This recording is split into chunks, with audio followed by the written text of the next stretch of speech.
Translation: At that time, after traveling in many parts of the world, Maitreya, a great devotee of the Lord and a friend and well-wisher of the great sage Krishna Dvaipan Vyas, reached that spot out of his own perfect accord. Purport given by His Divine Grace Srila Prabhupada Ki. Maitreya was one of the disciples of Maharshi Parasar, the father of Vyasdev. Thus Vyasdev and Maitreya were friends and mutual well-wishers. By some fortunate accident, Maitreya reached that place where Lord Krishna was resting. To meet the Lord is not an ordinary incident. Maitreya was a great sage and a learned scholar philosopher, but not a pure devotee of the Lord. And therefore his meeting with the Lord at that time may have been due to agyata sukriti, or some unknown devotional service.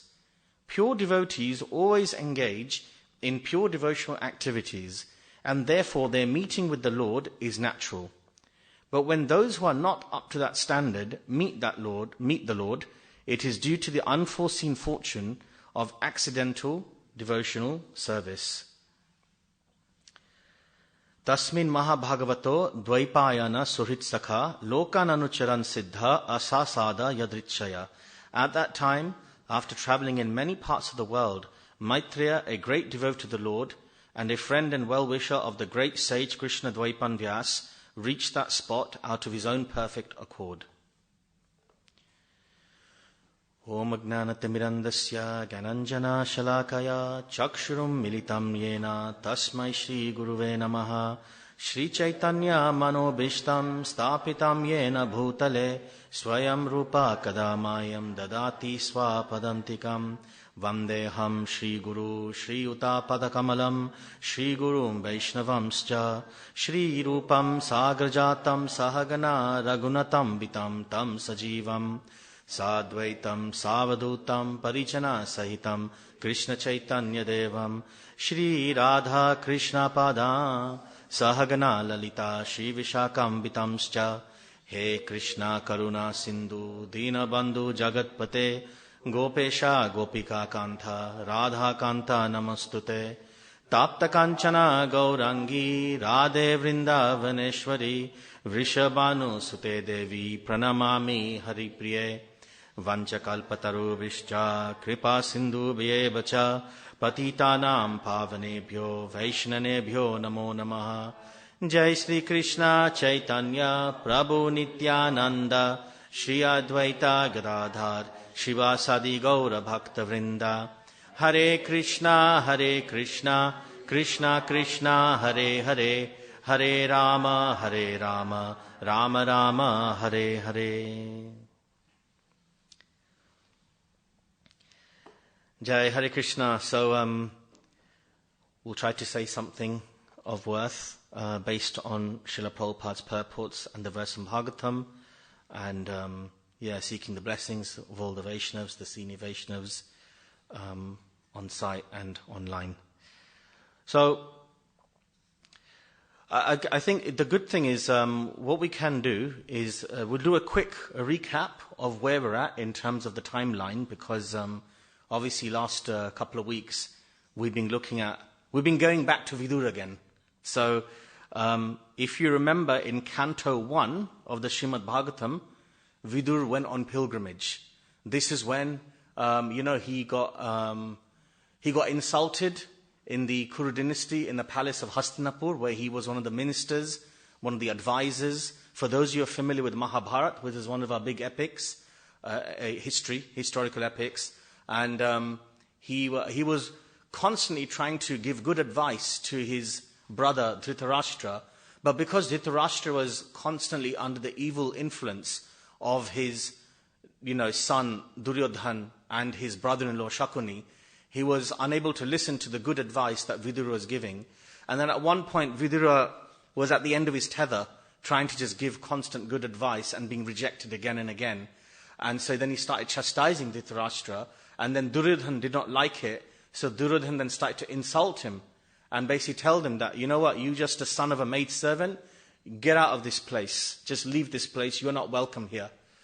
So Vidura, being a great Vaishnav, and also someone who embodies the qualities of forbearance, tolerance, and forgiveness obviously to full extent.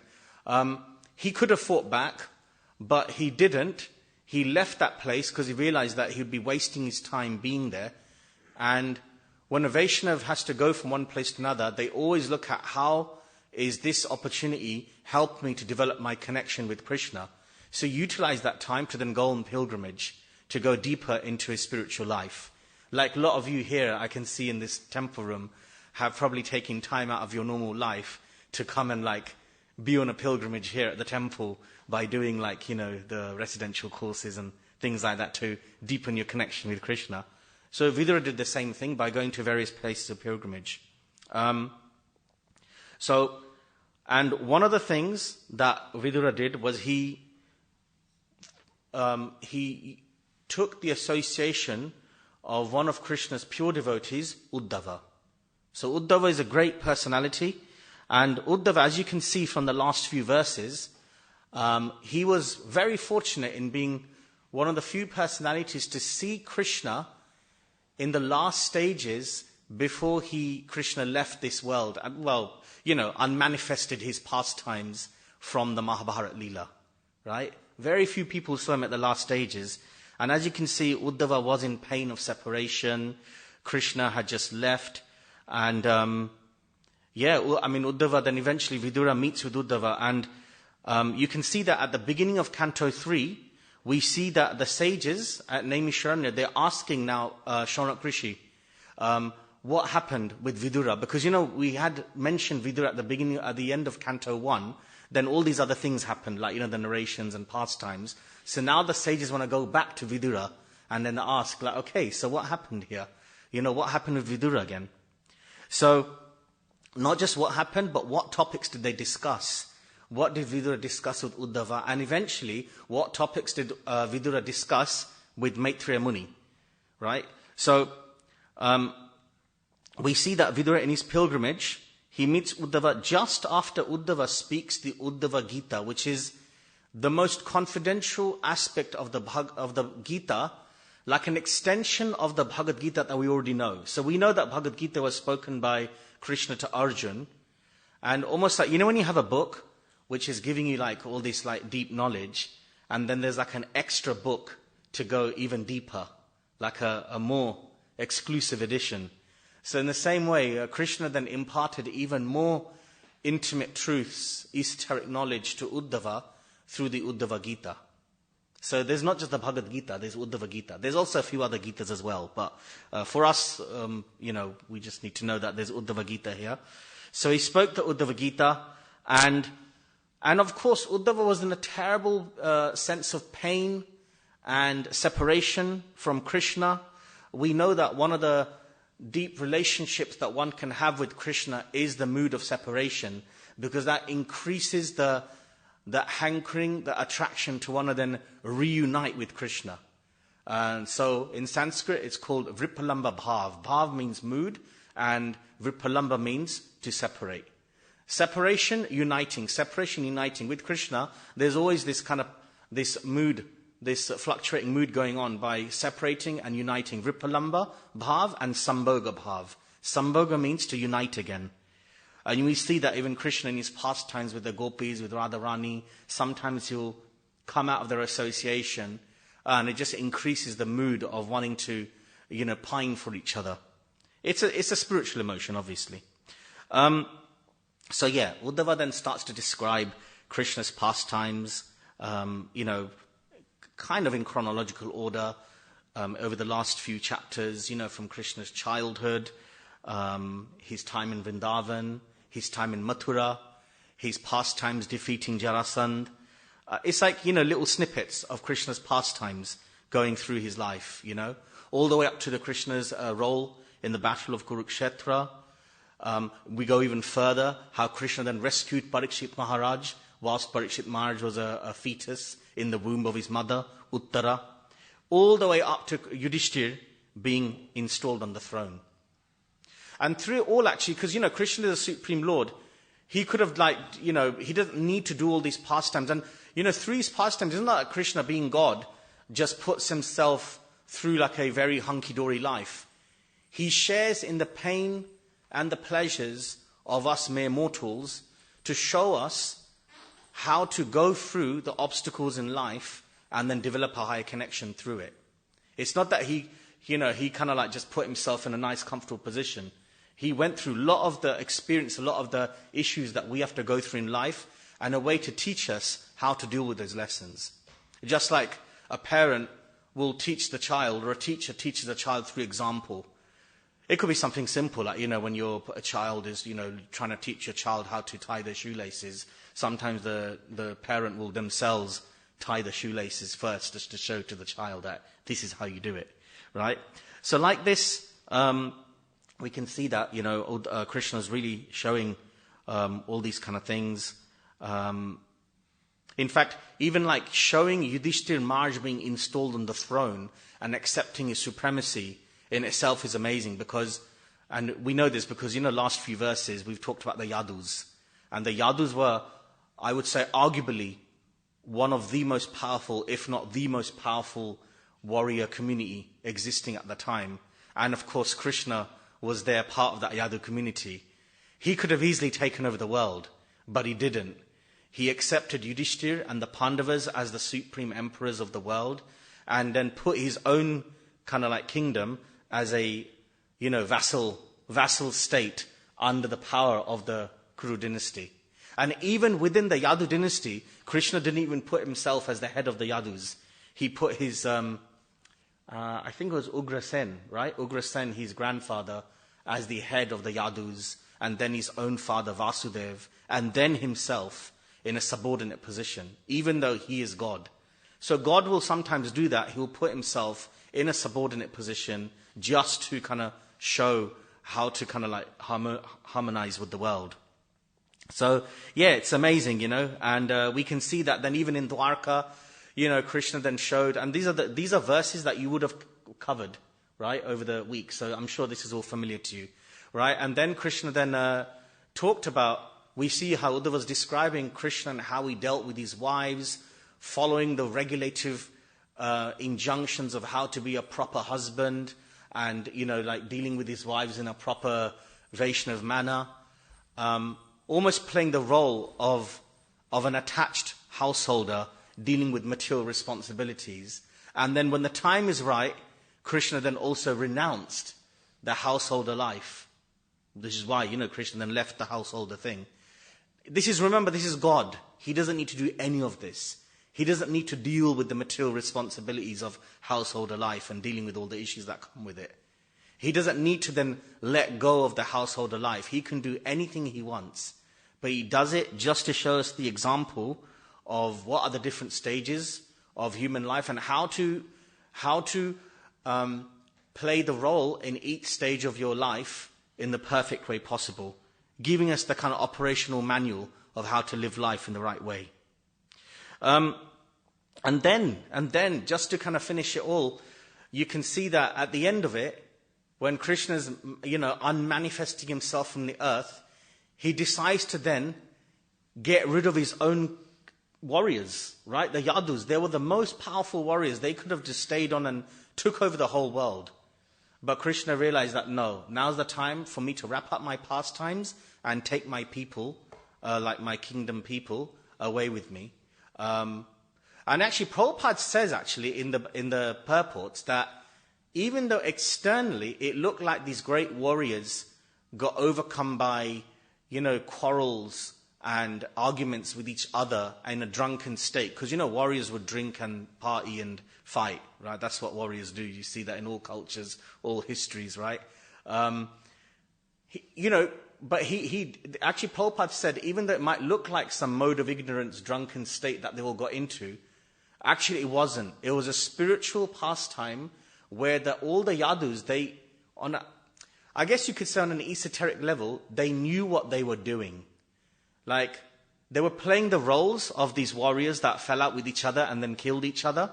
But it's almost like, like their higher selves were already in, communication with Krishna, aware that, okay, this is what we need to do, so let us wrap up our pastimes and things, So, like this, Uddhava, he was, recalling all this to Vidura.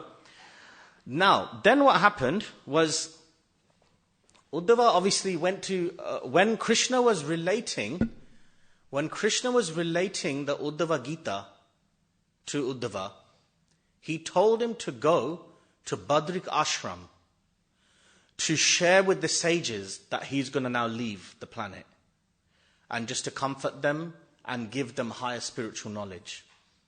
Doesn't even know what Uddhava did at that time. Did he go to Badrik Ashram? No. Instead, he was so in pain of being separated from Krishna, he decided not to go to Badrik Ashram, but instead followed Krishna to where Krishna wanted to go. So Krishna decided to go to a spot in a place called Prabhas, where he rested under a tree. I believe it's a peepal tree. Someone can clarify that for me. Peepal tree, right? Yeah. He rested on a peepal tree with the mood that he's now going to leave this world from that spot, right? So Uddhava followed him, and this is actually where we have Maitreya entering the scene. So as you can see from this verse, once Uddhava was at this place with Krishna, Maitreya then comes there as well. And it's said here that in the verse itself, it's said that Maitreya was a great devotee of the Lord, and then reached that spot, that spot where Krishna and Uddhava were together, right, out of his own perfect accord. Now, it's interesting. In the verse it says, Maitreya is a great devotee of the Lord. But what does it say in the purport? Doesn't even know what it says in the purport? Does it say that he's a great devotee of the Lord? No. It says actually that he's a great sage, a learned scholar and philosopher, but not a pure devotee of the Lord. So there seems to be externally a bit of a contradiction. In fact, not only that, in the verse actually it says that he's a great devotee, he's a friend of Vyasadeva. Vyasadeva, for those of you who don't know, is the one that actually compiled the Vedas for us for this age so that we can learn about Krishna consciousness. Vyasadeva is also a literary incarnation of the Lord. So Krishna comes in various incarnations with different purposes, and Vyasadeva is his literary incarnation, incarnated to put the knowledge of the Vedas in the form of books and scriptures for us to learn from. So how can a person like Maitreya not be a pure devotee? But Prabhupada said he's not a pure devotee. So one of the things we have to understand when we're looking at scriptures is that there are different terms and they are sometimes used in different ways. So for example, like Chaitanya Mahaprabhu, he says a devotee is someone who's, I'm paraphrasing here, but a devotee is someone who will have just heard the Hare Krishna mantra being sung on the streets, right? So that means on Saturday or whenever we go Harinams in central London and all these people are hearing the Hare Krishna chanting, that means they're all like technically devotees, right?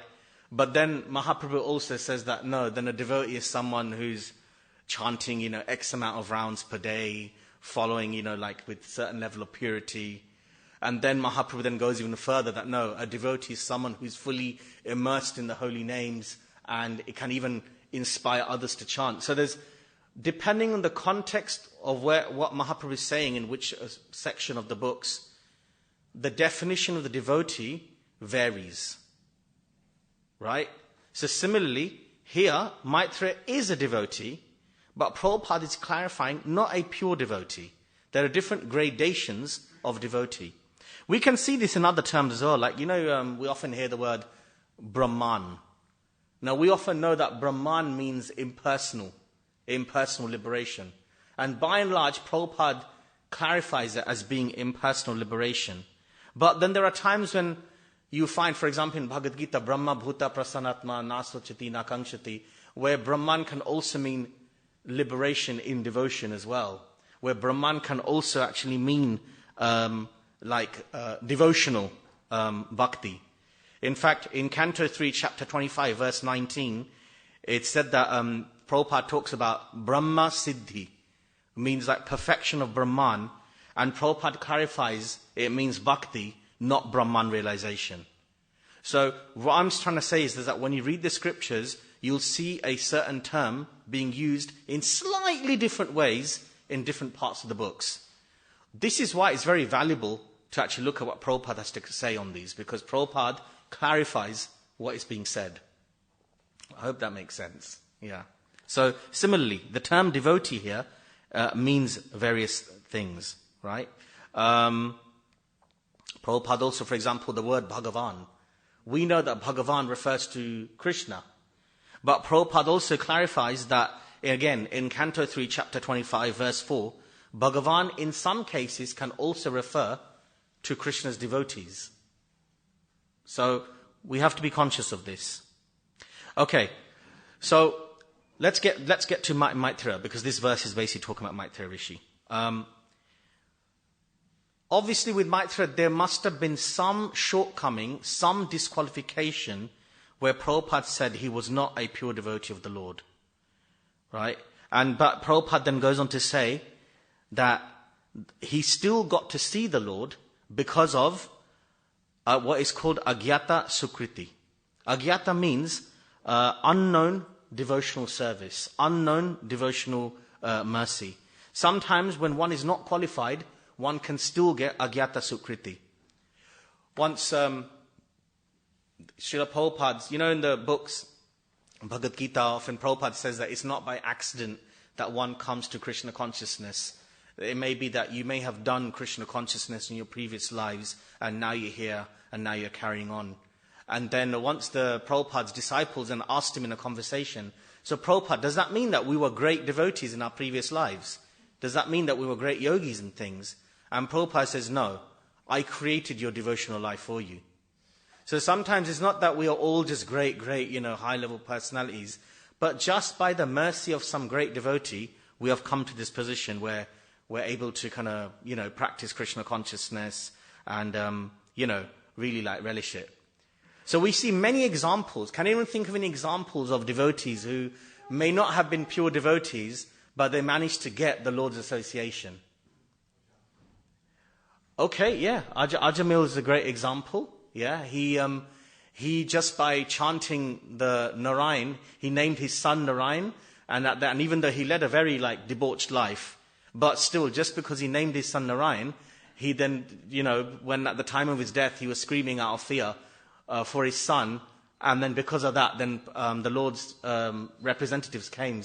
Jai Shri Shri Radha Gokulananda ki, Sitaram Lakshman Hanumanji ki, Shri Shri Gaurnitai ki. So yeah, Ajamil, he actually came, and then through that, he got delivered. He got the Lord's mercy, just through the holy names. The holy names are the most powerful, actually. That's why it says that, Bhaktivinoda Thakur said, he reasons ill who say that Vaishnavas die he reasons ill who say that Vaishnavas die when thou art living, they spread the holy names around. Yeah. He reasons ill who say that Vaishnavas die when Vaishnavas die.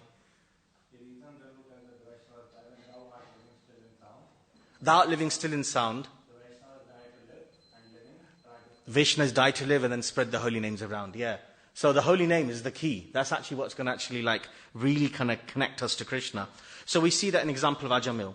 Another example of someone who may not have had the initial qualification to actually connect with the Lord was Migrari. Yes, Migrari the hunter. So I don't know if any of you know the example of Migrari. He was actually a sadistic hunter who would kill the animals, but he wouldn't kill them fully. He would half kill them, so they'd be lying there suffering in a tortured way, just so you can get some pleasure from it.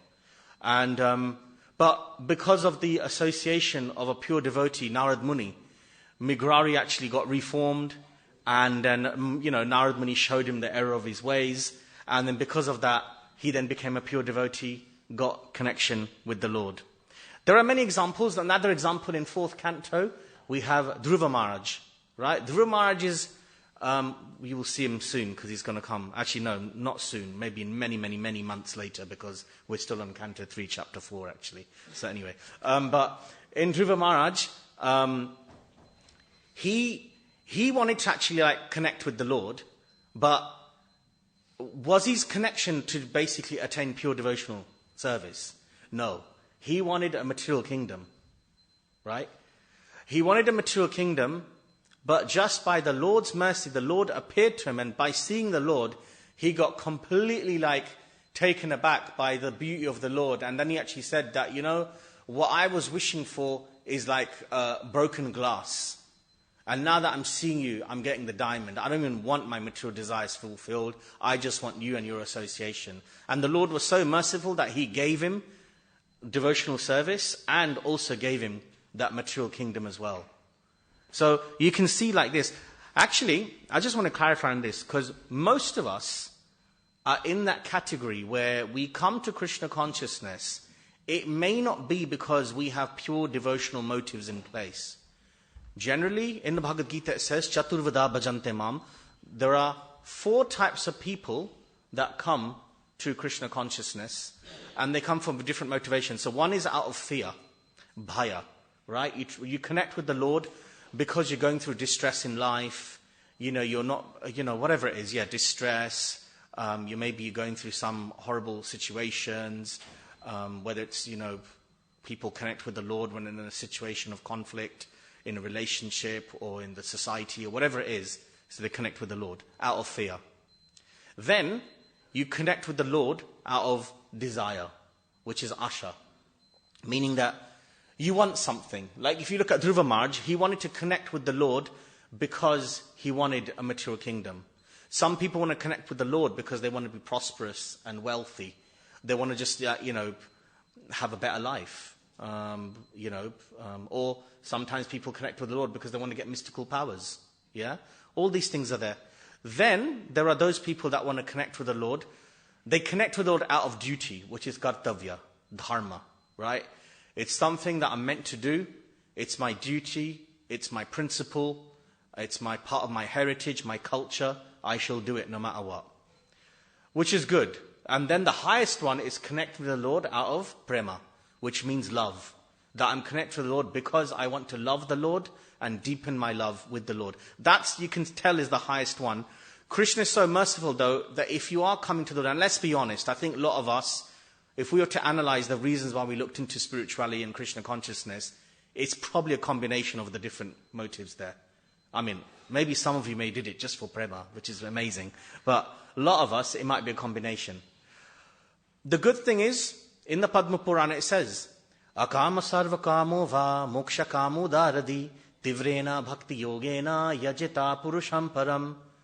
Whether you have no desires, akama or sarva kamo va, all kinds of desires, or even just desiring liberation, right? Moksha kamo daradi tivrena bhakti yogena yajita purusham, just connect with me. So Krishna accepts you, whatever motivation you're in. But the idea is that as you're on the Krishna conscious journey, then we should try to endeavor to connect with him on the highest level. Krishna is so merciful. I remember, I've said this many times before, I know this, but I keep saying it again and again. I was once driving Pankajanri Prabhu. He's one of our senior devotees, left a few years ago during COVID. And I was driving around, and he said actually to me that, there are people that attain perfection by connecting in Krishna through the power of their sadhana, through their spiritual practices, through the quality of their chanting, the quality of their services, the quality of their studies, all these things. And then he said that we are not that. Most of us in this age are not sadhana siddhas. We are what is called kripa siddhas, meaning that we are connecting with Krishna out of Krishna's mercy. It's not that we're qualified. How good is our chanting in this age? How good is our understanding of the scriptures? Right? It's really not, it's not that brilliant for most of us. Right? There are demigods that are serving Krishna and doing much better than what we are doing. Right? But what is actually attracting us to Krishna is Krishna's mercy that is giving to us. Now, this does beg the question, so if we're just simply kripa siddhas, does that mean that then we don't need to worry about doing all this sadhana? Does that mean that we shouldn't do the morning program and chanting and studying the scriptures? What do we think? Do we think that we should then, no, Krishna's giving us mercy, so we should leave this. We don't need to go for all this austerities.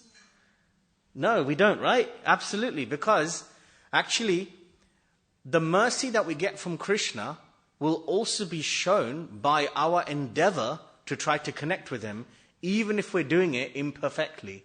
But if we have earnest sincerity, then Krishna will appreciate that and will say, okay, I know he's doing his best, even though it's not amazing, but he's doing his best, he's trying his hardest, let me bring him closer to me. And also, the opportunity to do sadhana itself is also privilege that Krishna is actually giving to us. Right? The opportunity to actually delve into the scriptures and to chant these holy names is in itself amazing. There are people who cannot connect with the holy names, who cannot connect with the scriptures. It could be because of offenses, or maybe they're just heaps of impious karma that they need to just go through, where they're just not in the space to even get into it. Which is okay, you just have to let them be, pray for them at some point, they will connect. But we are in an opportunity where we can do that. So that in itself is also like a very powerful privilege that we've actually been given here. And yeah, we are so fortunate that whatever we do, even in this world, to connect with Krishna, nothing gets lost. Krishna says to Arjuna, Neha bikrama nasosti pratyavayana vidyate salpamapyasya dharmasya trayate mahabto bhaya. There is no loss or diminution. Even if you don't reach Krishna in this life, wherever you left off from, you'll carry on. I don't know if you've noticed this. Well, some of you are probably quite new, so you may not, you'll see this as time goes by. You see some people, they join Krishna consciousness, and a very, very quick time, they rapidly progress to a very high standard, right? And then you might get other devotees who might be practicing Krishna consciousness for 10, 20, 30 years, and obviously they're advancing, but maybe in a more paced manner, right? And you're thinking, why is that? How come that they're growing at this rate and this person has shot up? It's because may well be that the person who's come in later but progressed rapidly, maybe they are actually done a lot of bhakti in their previous lives, and they are now catching up to where they left off. Whereas the other person who may now in this life be in Krishna conscious for a while is because they may be relatively new to it and they're embarking on it in this life. Kripamaya Prabhu once said an interesting thing. When you come to Krishna consciousness, if you see that you're kind of nicely coasting through and progressing nicely and almost seems relatively effortless, it means that you are just covering the ground that you already covered in your previous life. When you start hitting blocks and obstacles and challenges, that's most likely that's when you're covering fresh ground now. You're actually kind of like carrying on from where you left off. So, something to note. Yes. Okay, so let's I want to just share this one other point here, that Prabhupada very much makes it clear that being a devotee is higher than being a great sage, a learned scholar. So, what Maitreya Rishi is, he's a devotee, he's a Jnani Bhakta. Meaning that he's a devotee, but with a lot of intellectual inclination, as opposed to someone who's a devotee with just an inclination to love Krishna, right? When we come to Krishna consciousness, we may also have that where we're not fully in the mood of trying to love and serve Krishna selflessly. We want to connect with Krishna, but we have a desire to have our intellect satisfied, or we may have a desire to get some sort of fruitive results from serving Krishna. So that means we are a Karmi Bhakta, right, or a Jnani Bhakta. And so even amongst the devotees, there are gradations of devotees. There's actually a hierarchy of beings. In Canto 3, Chapter 29, Kapila Dev, when he's explaining Sankhya Yoga to his mother Devahuti, he talks about various categories of beings, all the way starting from movable, immovable beings, then going up like to, like sort of one-celled organisms, to like beings with like teeth, to beings with many legs, to 2 legs, 4 legs to 2 legs, and eventually get to humans. Then amongst humans, you've got humans who don't follow Varnashram, Vedic system. Then you got humans that do follow Vedic system. Then you got the humans who follow the Vedic system and who are basically Brahminical minded, who are endeavoring in the scriptures, Gyanis, intellectuals. Then even amongst them, you've got the Brahmanas who have understood the Vedas theoretically. Then you've got the Brahmanas then you've got one level higher, those Brahmanas who have now understood the purpose of the Vedas. Vedescha sarvara aham avevedyo vedanta kreta vedavit evachaham, right? By all the Vedas I am to be known. Krishna says that, right? So that's one level higher. Then you got those who not only understood the purport of the Vedas, but are able to convince others of the Vedas. That's another level higher. Then you got above them, you got those Brahmanas who can then follow the principles of the Vedas perfectly themselves. And then right above them, you've got the pure devotees who are basically completely in love with Krishna. They have gone beyond the Vedas and things. So now you can see why Prabhupada made it clear that Maitreya Rishi is not on the same level as, let's say, Uddhava. Because Uddhava is basically right at the apex. He's a pure devotee of the Lord, selflessly serving, beyond any of the other levels. Whereas Maitreya is a devotee. I mean, it's not for me to say where he's at, but if I was to make an educated guess, he's someone that I would say knows the Vedas, has definitely got strong realizations of the Vedas, knows the purports, but not quite a pure devotee just yet. So it's important for us to know that being a bhakta is the highest of all spiritual realizations. In fact, just to demonstrate this, because some people might say, oh, you wear devotees, right? This is a cop-out. Because you get other Vedic traditions that are very scholarly based. And they'll say, oh, you guys are just saying that just to make yourselves feel good. Well, guess what? Chaitanya Mahaprabhu himself was the greatest scholar. Everyone's heard of Chaitanya Mahaprabhu, I'm guessing. If not, you will soon, because it's his appearance day coming up very soon. Chaitanya Mahaprabhu was known as Nimai Pandit. He was the greatest scholar. He defeated all the big Mayavadis, the big Gyanis in the world at that time. And then he actually brought them to the path of bhakti. He was undefeatable in any debates, right? Whether it's on Nyaya, logic, grammar, in the scriptures, in Sanskrit. And yet then, when he came to Gaya to get initiated by Ishwar Puri, the first thing Ishwar Puri said to him is, Murkho tumi, you're a fool. You think that you have attained the success through all this understanding of knowledge and intellect.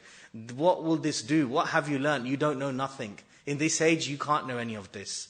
Main thing is take to the holy names. So then Mahaprabhu then took the holy names, and as soon as he heard the chanting of the Hare Krishna mantra in his ear, it immediately transformed him. He says, Kiba mantra dile Gosai, Kiba tarabal. What kind of mantra have you given to me, O Gosai? What kind of strength does this mantra have? Japite mantra, korile pagal. This mantra is making me just do this japa and I'm going pagal, I'm going mad. Now it's interesting, right, how he orchestrated it, where he showed himself to be a scholar first, to basically get supremacy amongst the Gyanis. Because, to try and get intellectuals to come to a certain thing is difficult, right? Because they're the ones who have that pride. How can you tell me you know more than me? I know more than you. I'm a PhD. I'm this, I'm that, right? To get someone like that into, let's say, your line of thinking is the more difficult than, let's say, a common guy off the street. So therefore, he proved his supremacy and his domination all over the intellectuals of the day. And then once they respected him and accepted him and followed him, then he showed to them, okay, now they accept me, now I'm telling you, this is the highest thing to go for. So, yeah, this is a very good verse, that amazing verse that shows us how bhakti and bhaktas are the highest thing, and that is what we should always be aspiring for. And of course, those who are intellectuals among us, there's plenty of obviously, the knowledge in the scripture to keep us stimulated, but not that we end up getting so sucked in by that we forget the essence, which is the chanting and trying to connect through love as well. Not that we just get too much into the intellectual thing and forget the other things of bhakti, the bhakti lifestyle. Okay, thank you very much. I shall finish here.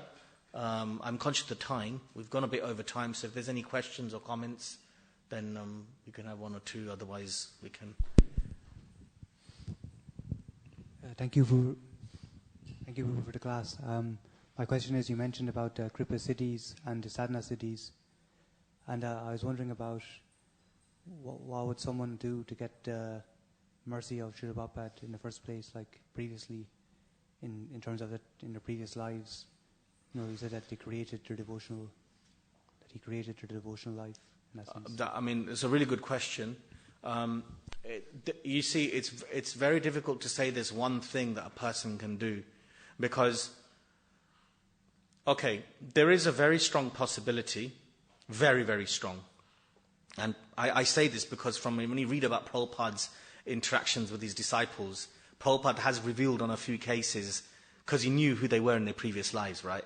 And it's evident that they were devotees, and they're carrying on. So, on many, many cases, to get Prabhupada's mercy, it means that they were Vaishnavas in their previous life, practicing bhakti, and now they've come to this life, where they're now in Prabhupada's movement and in carrying on with their bhakti journey. But, at the same time, that's not the only demographic that comes under Prabhupada's mercy, because there are also people who come to Krishna consciousness who may not have been Vaishnavas. They may have been practicing some sort of other mystical process. You may have Mayavadis that have come to Prabhupada's movement, or other types of or even demigod worshippers, who come. And, it's almost like they're going on their evolution in their spiritual journey. They've gone from impersonal understanding, and now through Prabhupada's mercy, he's guiding them towards the personal understanding, then taking them to a higher level. Again, demigod worshippers, same thing. You're worshipping the demigods, life after life maybe. Now I'm going to show you who is the ultimate object of love and worship that you should be focusing your energies on. So, and obviously in all these cases, it's sincere practitioners, whether you're a demigod worshipper, an impersonalist, a bhakta, or just a pious person, someone who's just living in this life and following his dharma nicely, trying to help make the world a better place. Prabhupada is so merciful, he can even accept them as well. In some rare cases, even impious people, Prabhupada may have accepted into his movement, and that's just his own causeless mercy. But generally, it's people that have done some sort of spiritual practice in their previous lives that come directly under Prabhupada's mercy, or people that have led and have accumulated a lot of piety that then puts them in that position to then get into bhakti. But I just want to also make it clear that if, let's say, a lot of us then may feel that, but I have not practiced spirituality before coming to Krishna consciousness, I have not been particularly pious. That's okay. If you're here now, that means Prabhupada is obviously giving you the mercy. Yeah. Yes, Parama Prabhu?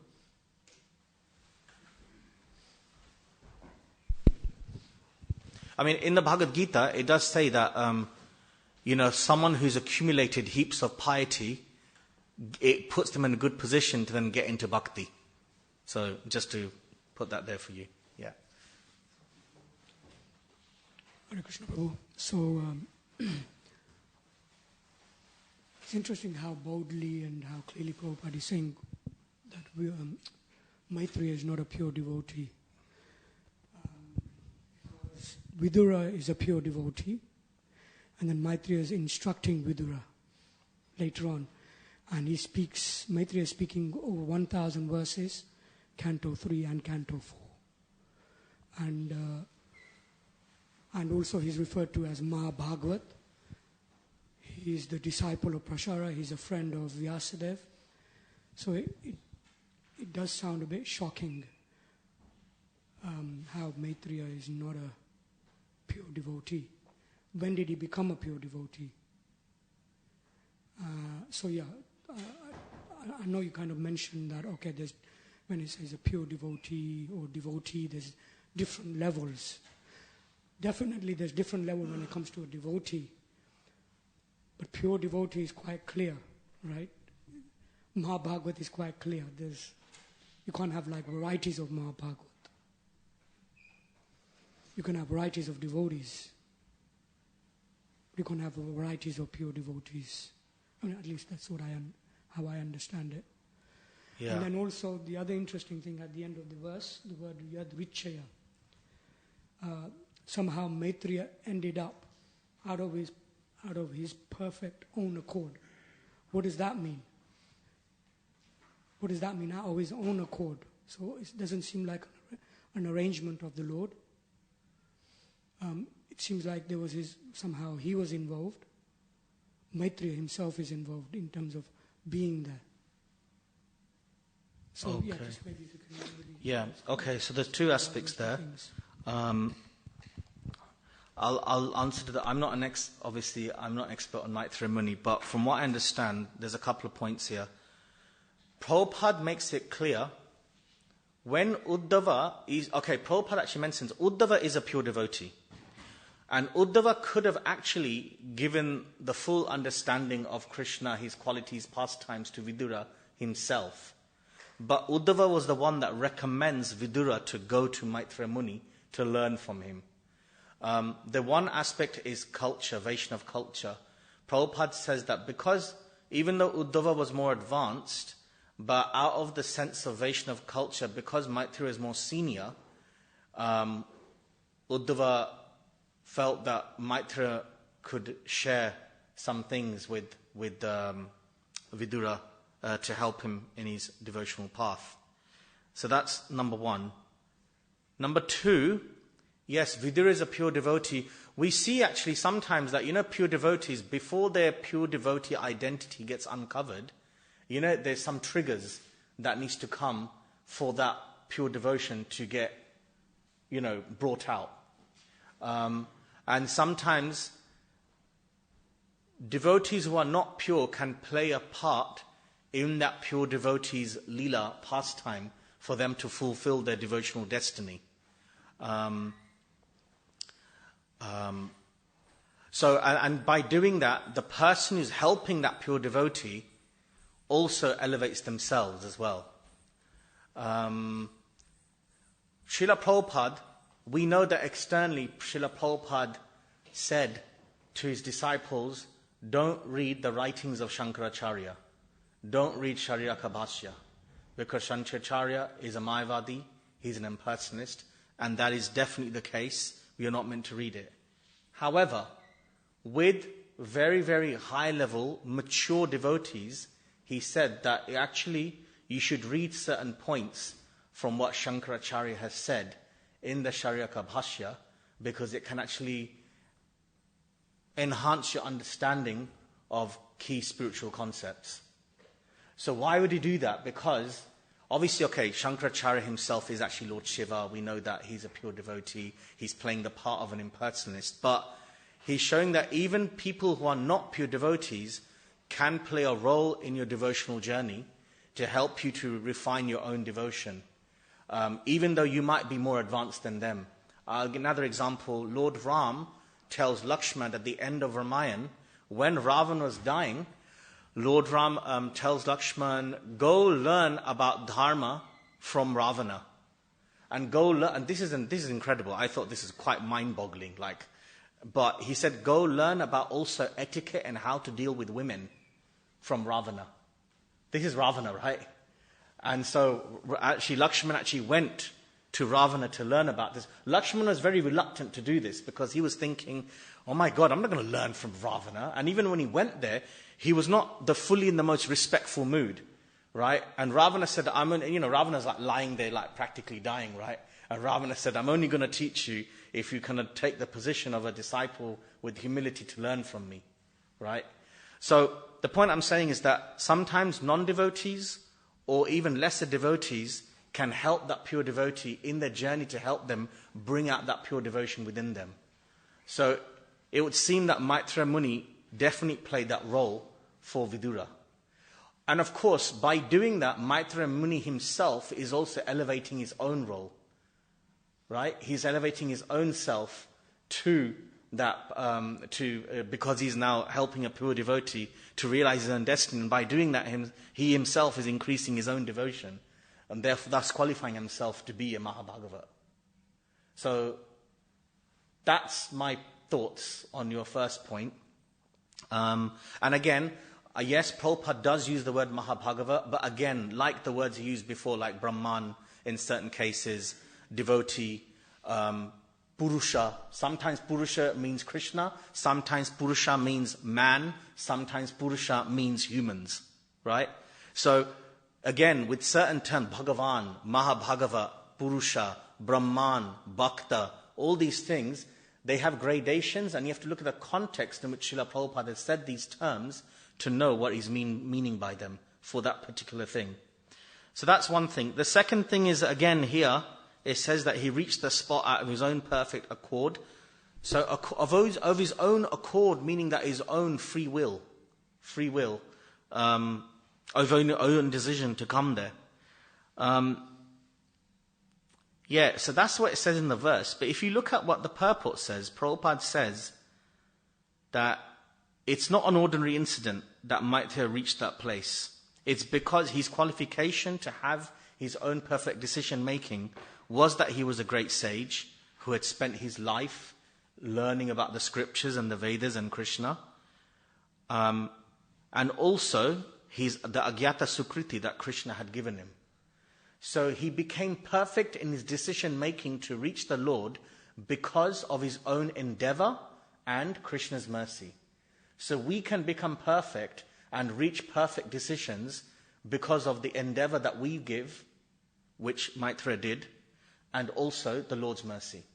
That's why it's his own perfect will.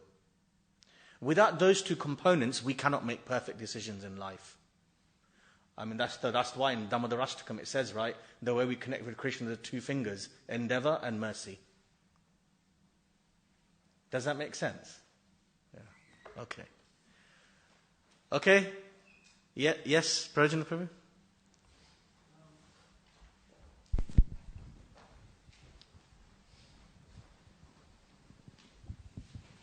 A certain person comes to mind in my experience, or maybe two. There's one who was my Shiksha Guru. She was incredible in her approach to bhakti. She, utterly devoted, and her devotion was uncontrolled. In other words, that no matter who she was speaking to, she only saw Krishna, or a pure soul. Like she regarded them as her superior in all situations. Like Mother Kalangana, she was totally self-giving. Even her pension, she used to buy sweets, which she made herself, and gave her pension because she knew that the temple would benefit. And even if they were horrible to her, she would still give them. You know, she didn't discriminate to these people. And another one is, because springs to mind, is Jivapati, who was maybe 40 years serving here as a pujari. And he was such an amazing personality, because not only did he was sustaining the department on the backup service, but he was a scholar. He constantly listened to Prabhupada, his spiritual master. But also that one day in his early life, he had an experience that changed his whole life. And he didn't know what was happening to him. But all of a sudden his body was overtaken with ecstasy. He was shaking. He couldn't control it. And then he said,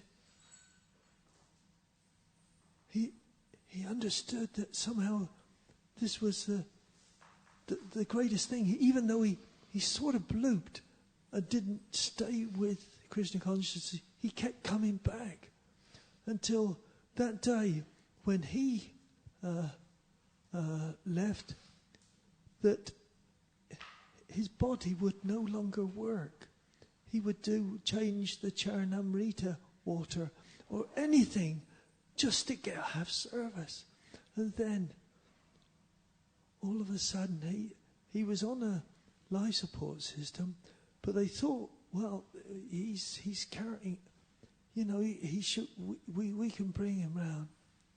But he was a sort of person that he could no longer, because he couldn't serve Krishna in any way, shape or form, he just left because he chose to. And Krishna granted his wish. Yeah, thank you. Yeah, the association of devotees, of these wonderful devotees, which is what makes the manor such a special place. And through them, we can also get this agyata sukriti to help us make our perfect decisions in life as well. So, yeah, amazing. Thank you. Okay, Grantharaj Srimad Bhagavatam ki.